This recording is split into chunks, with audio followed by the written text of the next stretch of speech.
Masquera say Muri Zimbabwe, welcome to our channel Zim Confessions and Deep Secrets. Kana kari kitanka kukuya paneno channel, please don't forget to subscribe. Kana uchingwa garoga subscribe, but don't forget to comment and share this video. Nasi Muri Zimbabwe takigirai nyaya ya shamisa mazhinji, nyaya ya buditwa ne the former CIO boss abayepmo bonyongwe abo babuda vachitaura chikonzero va Solomon Mujuru vaka-assassinatedwa.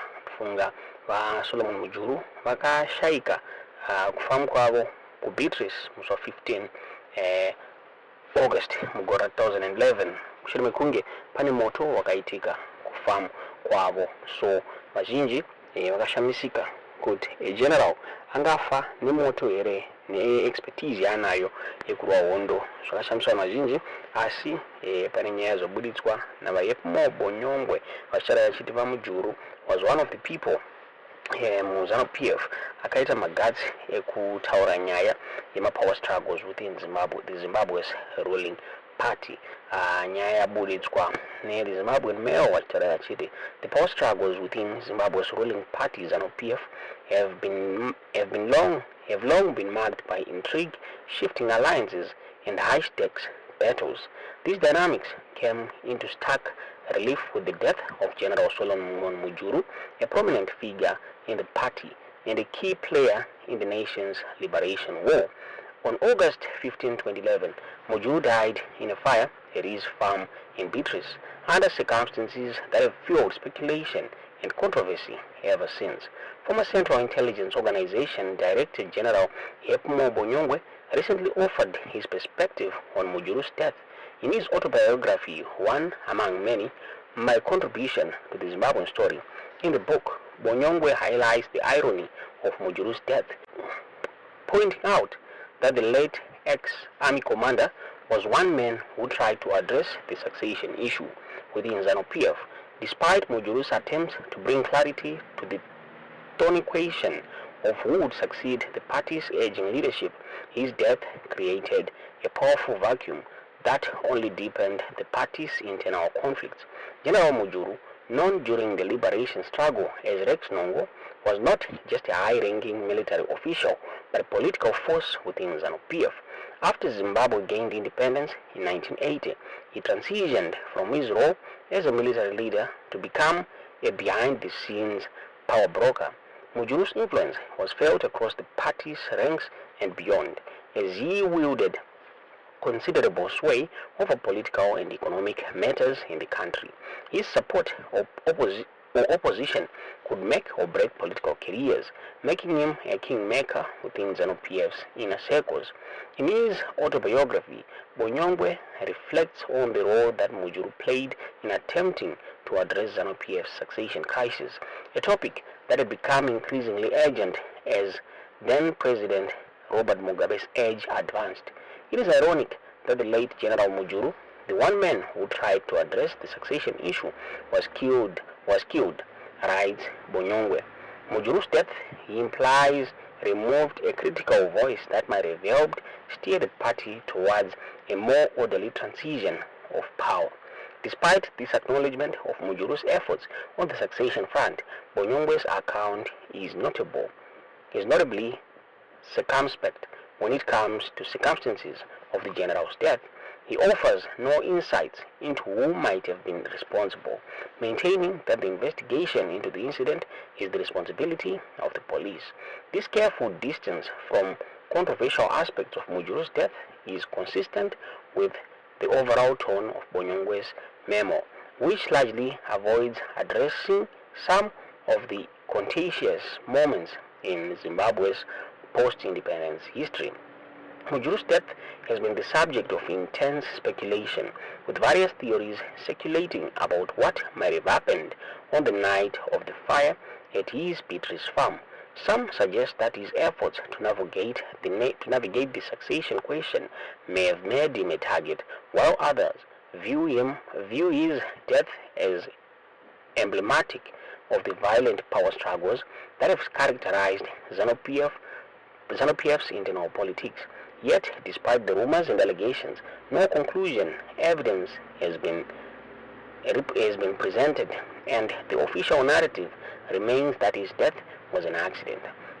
In one among many, Bonyongwe's approach is one of extreme caution. His account is careful to avoid directly addressing controversial episodes such as the violent aftermath of the 2008 elections, the broader question of land reform, or the internal mechanizations that have defined ZANU-PF's leadership struggles. This cautious narrative style has been met with criticism, with some suggesting that it risks sleepwalking readers onto an Orwellian nightmare, failing to grapple with the darker aspects of Zimbabwe's political story. For those looking to Bonyongwe's book for new revelations about events like Mujuru's death or internecine conflicts within ZANU-PF, the memo offers little. Instead, it provides a sanitized version of the country's history, emphasizing Bonyongwe's own contributions while steering clear of any deeper analysis of the party's factionalism or the unresolved questions that continue to haunt Zimbabwean politics. The death of Solomon Mujuru left a significant void in ZANU-PF's power structure, one that has never fully been resolved. At the time, the party was grappling with the looming question of who would succeed Robert Mugabe, a leader who had shown little inclination to step down or designate a successor. Mujuru's widow, Joyce Mujuru, once seen as a potential successor, found herself expelled from the party in 2014 amid accusations of plotting against Mugabe, a move that may sow as part of a broader factional battle. This expulsion was part of a broader shift in power dynamics within ZANU-PF, which eventually culminated in the rise of the faction led by then Vice President Emmerson Mnangagwa. In 2017, Mnangagwa ascended to the presidency through a military intervention that outstayed Mugabe, marking a new chapter in Zimbabwe's leadership, but leaving the underlying tensions within ZANU-PF largely unchanged.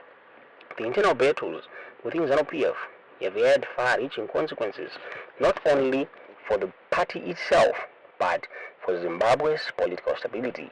The factional infighting has often spilled over into broader economic and social instability, as rival groups vie for control of state resources and institutions.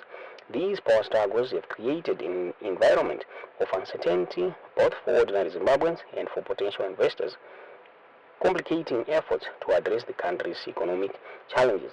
Bonyongwe's reflections on the death of Mujuru and the broader succession crisis are a reminder of the dangerous nature of ZANU-PF's internal dynamics. His emphasis on the irony of Mujuru's death, given the general's attempts to confront the succession issue, suggests that the party missed an opportunity for a more orderly transition. Instead, the unresolved leadership question has continued to loom over ZANU-PF, shaping its policies and acting long after Mugabe's departure. As Zimbabwe looks to the future, the lesson of Mujuru's death and the unresolved succession question remain relevant. While Mnangagwa has managed to consolidate power, for now, the issue of leadership transition is far from settled. With Mnangagwa now serving his second term, questions about who will lead ZANU-PF into the next phase has begun to resurface, raising the spectre of further factional battles. For Zimbabwe to achieve political stability and economic recovery, there is a need for transparency and accountability within the leadership structures. The challenges of succession cannot be ignored or left to fester beneath the surface, as has been the cause for much of the party's history. Bonyongwe's cautious reflections serve as a reminder of the dangers of ignoring these issues, even as they highlight the complexities of navigating Zimbabwe's political landscape. In the end, the story of Solomon Mujuru's death and the succession battles within ZANU-PF is not just a chapter in Zimbabwe's past. It is a reflection of the challenges that continue to shape the nation's future as the country prepares for future elections and faces ongoing economic struggles. The unresolved questions of leadership and accountability remain as pressing as ever. Zimbabwean mayor vachiripota on the issue ya Mujuru. Tinazori mwana sei nyaya iyi tiudzei zvamurufunga mu comment section.